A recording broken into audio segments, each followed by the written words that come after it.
Сәлем достар! Бүгін біз өте күшті челленджмен деп жатырмыз. Оның аты болды, болмады. Бізге анамыз сұрақтар қояды, біз соны көрсетеміз. Болды немесе болмады. Сұрақтарға жауап береміз. Иә, сұрақтарға жауап береміз.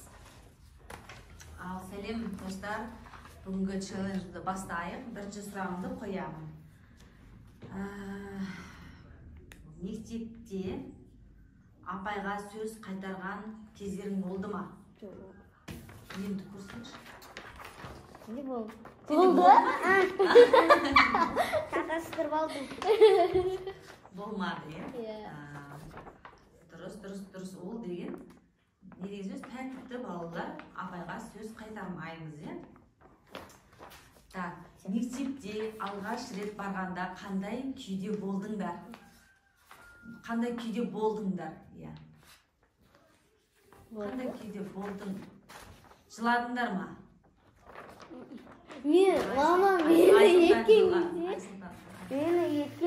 жіберіп тастаған кезде, сол кезде карантин болған, ата-аналарды кіргізуге болмағанда, сол мен кірем да, уже анақты көзіме жас талады да, уже жылаймын ғой ше. Сосын мама маған звондайды да, телефон, кішкентай айфон болатын, звондайды да, үйде қалайсың, не істеватсыңдар? Мама, әлі жақсың деп осылай айтамын ба? Ештеңе болмағандай. Болды ма? Сенде болды ма? Алып бер ал. Мен алғаш рет барған кезде кішкене болды. Аяқтан ағып кеткен. Так, келесі сұрақ. Сабақта 3 деген баға алдыңдар ма? Болмады. Дұрыс, жақсы оқитындар 3 деген баға алмайды, е? 4-5 болады. 4 нормально. Анаңның тапсырған жұмысын орындаған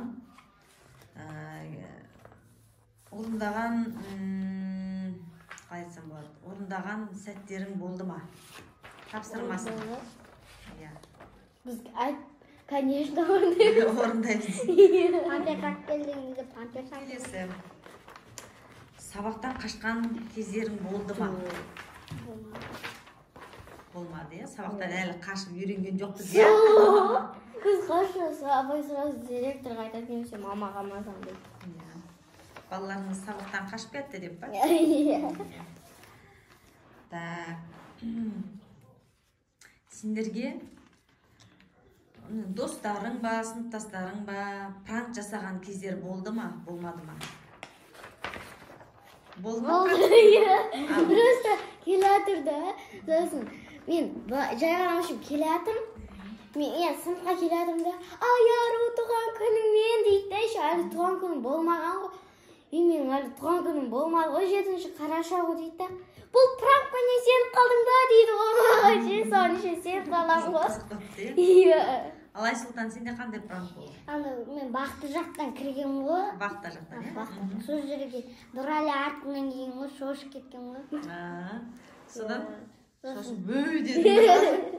Не беткен, ұралың.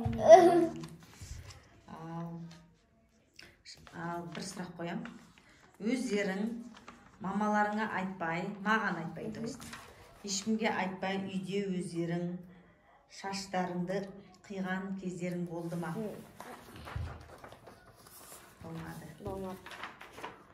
Негізі аяруда болған. Бірақ мама болған кезде болған. Аяру. Күнімді кескем. Кішкентай кезінде, енді не болмады дейсің, болды ғой? Менің көзімше кескен жоқсың ғой, сен кесіп тастап, мен көрген кезде көрдім ғой кекілін қиып тастаған. Соны шолт етіп қиып тастаған кекілін. Кішкентай кезімде Кішкентай кезіңде сен есіңде жоқ шығар, ұмытпаған шығарсың. Айсұлтанда болмады, Айсұлтан нені қиям десейші.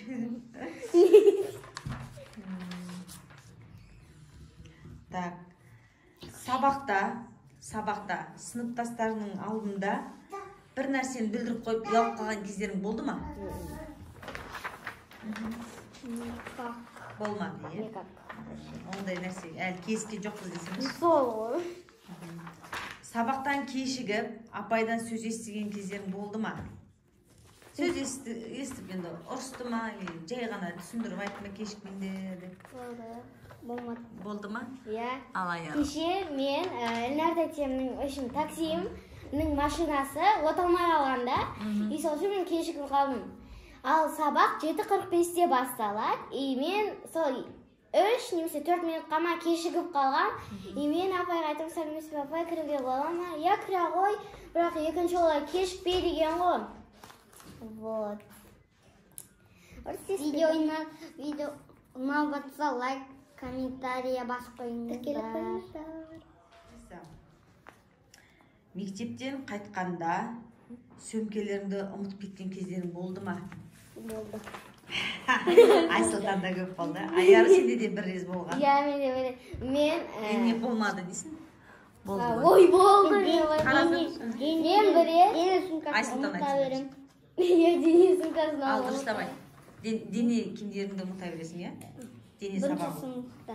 Иә, бірінші сыныпта денеге Көбінесе. дене болатын кезде Айсұлтан жаңа дене киімдерін бөлек алып барады ғой.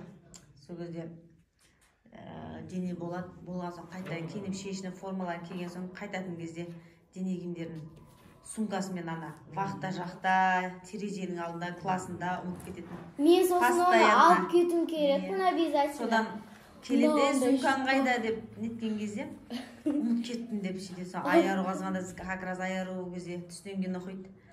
Айару қызы, ойбай, Айсұлтанның несі киімдері вахтада алып қапты деп. Біресе апайына звондаймыз, Айсұлтанның біресе Айару тәтесіне звондаймыз. Содан соңғы рез Айсұлтанға айттым, одан кейін ұмытып кете беретін болсаң, не істейсің? Өзің барып, өзі келеді, еще таксисіз, иә. Иә, жаяу барып, жаяу қайтасың. Сонымен сразу ұмытпайтын болды, қазір молодец, ұмытпайды киімдерін. Ал менде осы 4-ші сыныпта болғанда мен енді мектептен әлі кеткен жоқпын, просто сыртында отырмын ғой. Мен дене форманы алдыма қолымды қарасам жоқ, Райхан да енді ғана шығып бара жатыр.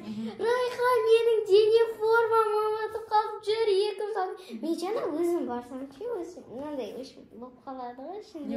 Өзің жалғыз қаласың да. И сол үшін мен обязательно времямен баруым керек. Дұрыс, иә. Дұрыс. Иттен қашқан күндерің болды ма? Менде болды. Бәрінде болады, иттен қорқасың да? Біз жақтан үлкен алабай иттер де бар, кішкентай да ше. Солар магазин жаққа бізді екеумізді жіберген кезде, анандай сол екі жағында да екі көршінің де еще бір-біріне қарама қарсы да екі иттері бар да. Біреуінде екі ит, біреуінде бір ит. И сол екі итін де шығарып қойған кезде біз Айсұлтан екеуміз білмейміз ғой енді қандай жағынан жүреміз, нақ жағынан, или вообще ортасынан жүре берейік па. Екі шеттен немесе мен алдыға немесе мен артқа тұрып алам. И сосын бісміллә деп ішімізден жүреміз. Айсұлтан немесе мен бұл тез жүріп кетемін Айсұлтан велосипедпен ақыры. Онда оқиғалар көп болды негізі, иә? Мен магазинге жүрген кезде алдарынан ит шығып қалады. Осы кезде екеуі айналып келетін қайтады. Мама есің алдында жолда иттер жүр деп. Онымен қоса бірге мамасы жүретін. Иттер жоқ болды, бара беріңдер деп. Ал енді келесі сұрақ. Мен айтпадым ғой. Ал айта ғой. Мен горкадан сыраман айтып келетқан ғой қатты. Сосын ақ ит, не жаман ит та, сосын қуалап кеткен басына теуіп жүрген. Дұрыс, молодец. Енді болады, енді ондай иттен қорқатын кезі болады, кейде қорқпайтын кезі болады. Тағы да маған бірінші сол көршілер. Менде тағы да бір ит болған, жақындаған титтей, мынандай. Ал сұрақ қоямын. Анаңа өтірік айтқан кездерің болды ма? Болды. Айару, я же знаю. Менде болды. Неше рет өтірік алдадыңдар аналарыңа? Мен білмеймін. Мен қанша дейді? Мен айтарым, сашымды кешірім. Мен бірінші сыныпта неше көбінесе алдайтын. Мама, бірінші сыныпта көп алдаған ғой. Мен алдадым ба не? Мен білмедім ғой, Әзірде алдырып жүрсің иә қазірде. Мен мынандай бір рет мен кекімді кестім, уже айтқам. Сосын мама сұрайды, неге сен кескенсің ба? Жоқ, мама, мен кеспедім ғой деп айтып. Мен оны көзім бақырайып қалатын. Мама сразу біліп қояды. Ал сабақ жайында өтірік айтқан кездерің болды ма маған? Болмады ма? Шындықтарыңды айттыңдар ма? Екі алған кезде осы үш алып қалып маған айтпай кездер болған кездерің болды ма? Апай айтатын еді ғой. Бірақ маған айтады иә апайлар ондай болса. Екеуміздің де апайымыз почти стройка. Менікі вообще строй. Сендердің апайларың строгий болғандары жақсы, сендер зато оқисыңдар да. Тәтті зат алып бір-бірлеріңе айтпай жеген кездерің болды ма, болмады ма? Полный пиццаны Ой, какие. Мен айта бер. Нартатиге, в общем, таксимда болған кезде біз жақтан андай магазин бар, Ержан деген. И сон Нартати, тоқтаңызшы, мен айта кіріп бір нәрсе алайын. Жарайды дейтін. Мен сосын оған кіріп, өзіме бәленбай тәттілер алып, оны сумкама тығам. И сосын оны жеймін ғой, күнде үшін. Мысалы, 5 зат алсам 5 күнге жетеді, бір аптаға почти. Немесе бір күннің ішінде 2 тәтті жеу мүмкін бар. Вот. Осылай болады. Мен алдында 150 мың теңгеге.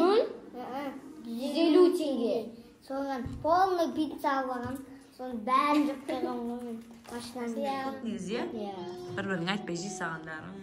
Негізі не істеу керек еді?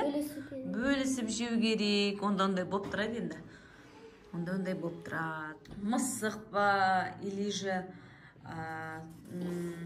попугай ма, алғыларың келген кездерің болды ма? Менде болды.